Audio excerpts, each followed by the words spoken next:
villages that are named not because they're sleepy and peaceful, which of course they are, but because the name's derived from the settlement called Snare, and the old Anglo-Saxon word Ingus, which means a group of people.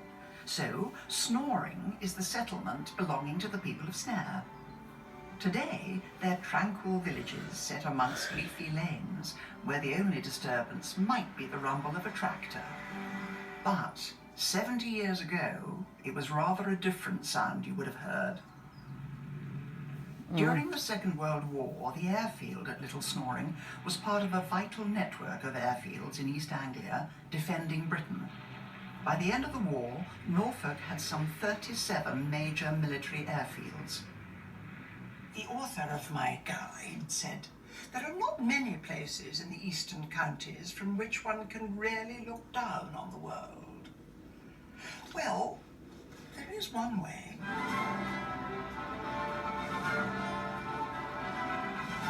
Guarantee she don't get in that plane. I have now changed into a flying suit. Ooh, I guess she is. So I think the thing is, I'm going to fly. She got more guts than I got. Ain't no way in hell I get in a little bitty plane like that.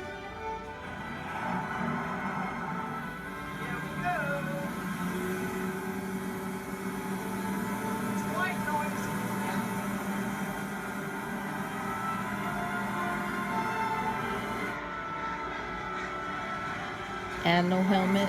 Really? You have to wear a helmet for a bike? Motorcycle? Skates?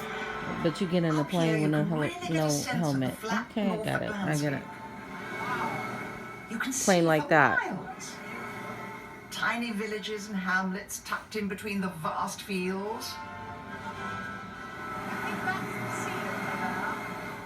I didn't realize just how close we are to the coast. It makes you realize the important relationship between East Anglia and the sea. It's got a massive coastline. Back in the Second World War, this place would have been humming with aircraft and almost 2,000 servicemen and women who moved into and around the village. Brilliant landing. Well done, you. Chocks, please.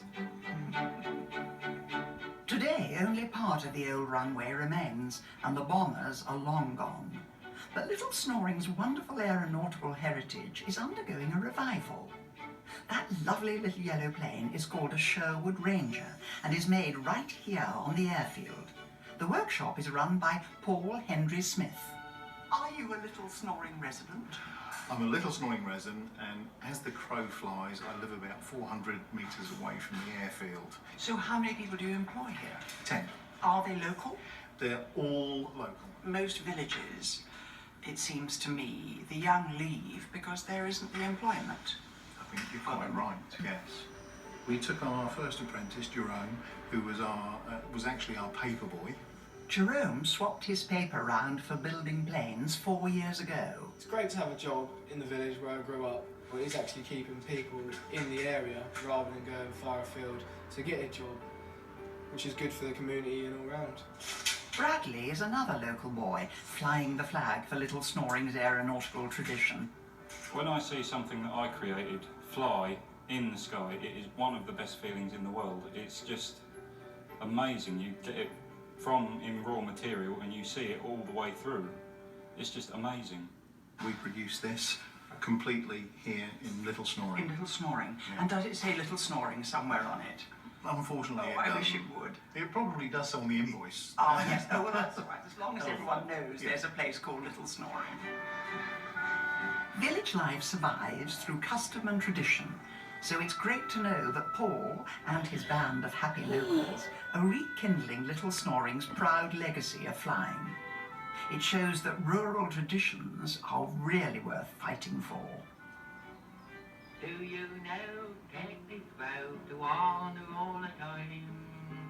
Before I had the chance to start, what she begins to find. Hey, I got a light, boy. Hey, I got a light. I remember this song from the 60s. It was the first time, I think, that people became really aware of the Norfolk accent. Have you got a light, boy? It's not just the villages that are changing, it's the regional accents and dialects that are dying out. The Norfolk one is peculiar to that small part of our country. I believe they get teased for how they sound. I don't think they should. Well, let's find out why. It was common for every region to have a traditional local dialect. Even back in the 1930s, the author of my guide was concerned that they were already disappearing.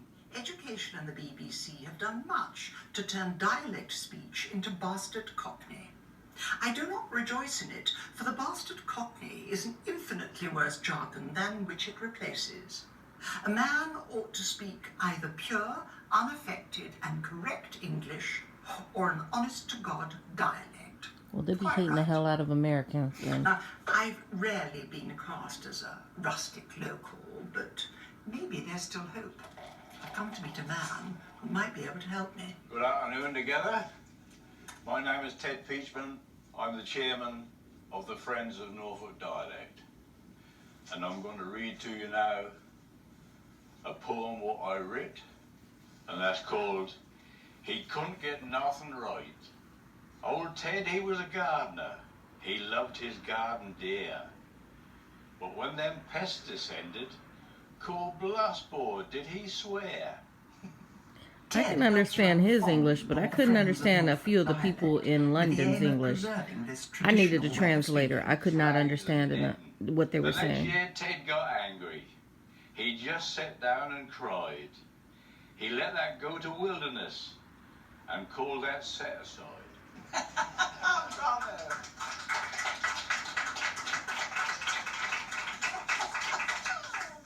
If you had come to Norfolk 100 years ago, a lot of people would have spoken like Ted. Much of the dialect reflects the early settlers to the region. So, why do you think the Norfolk accent? I think she should have went into London and find the people that speak English in London that you can't understand. That's who she really should have interviewed. From Holland, France, Germany, Scandinavia.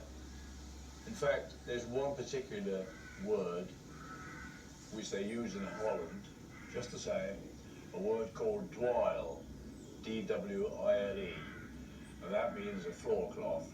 Really? So if I spill something and I'm in strange company, I say, hey, got a dweil?